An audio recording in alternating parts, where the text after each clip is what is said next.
Ahmedabad municipal કોર્પોરેશનના શાસકોની નિમણૂક અંગે ખાસ બેઠકનું આયોજન કરવામાં આવ્યું છે। આવતીકાલે સામાન્ય સભા અને સ્ટેન્ડિંગ કમિટી મળશે। આજે એમસી સેક્રેટરી ઓફિસે ફોર્મ ભરવાની પ્રક્રિયા હાથ ધરશે। 12 સભ્યોની જગ્યા માટે 21 ફોર્મ ભરાયા છે। 21માંથી 5 મહિલાઓએ ફોર્મ ભર્યા। સામાન્ય સભામાં મેયર અને ડેપ્યુટી મેયરની ચૂંટણી કરવામાં આવશે। સ્ટેન્ડિંગ કમિટીના 12 સભ્યો નક્કી થયા બાદ ચેરમેનની નિમણૂક કરવામાં આવશે।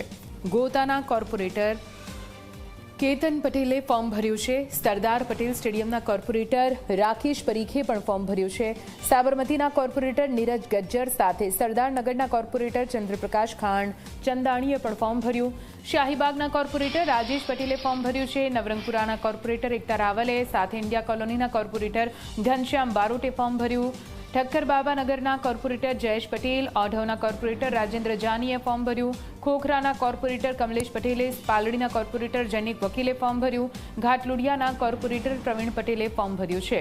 અસારવાના કોર્પોરેટર સુમન સોલંકીએ પણ ફોર્મ ભર્યું। નિકોલના કોર્પોરેટર પરેશ લાખાણી, અમરાઈવાડીના કોર્પોરેટર રાકેશ સક્સેના સાથે બાપુનગરના કોર્પોરેટર જયશ્રી દાસરી, વેજલપુરના corporator Devang Mehta, Ramol હાથીજણના corporator Rupalben Bhatt, Odhav corporator Nita Desai, Isanpur corporator મૌલિક પટેલ, અમરાઈવાડીના કોર્પોરેટર રેખા દેસાઈ। સ્ટેન્ડિંગ કમિટીના ચેરમેનની રેસમાં રાકેશ પરીખનું નામ સૌથી આગળ ચાલી રહ્યું છે।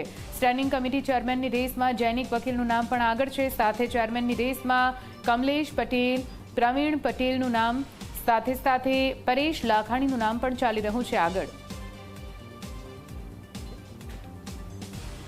અમે જુદા જુદા વોર્ડના 21 સભ્યો પાસે ફોર્મ ભરાવડાવ્યા છે અને પાર્ટીનું શીર્ષક નેતૃત્વ બાકીના લોકોના 9 ફોર્મ પાછા આવી જશે, ખેંચાઈ લઈશું અને 12 ફોર્મ આવતીકાલે એના નામો જાહેર થઈ જશે। આવતીકાલે 10 વાગે અમારી પાર્ટીની એજન્ડા બેઠક આવશે, ત્યાર પછી બોર્ડ આવશે, પ્રદેશમાંથી નામો જે નક્કી થઈને આવશે એવી રીતે જાહેર થઈ જશે।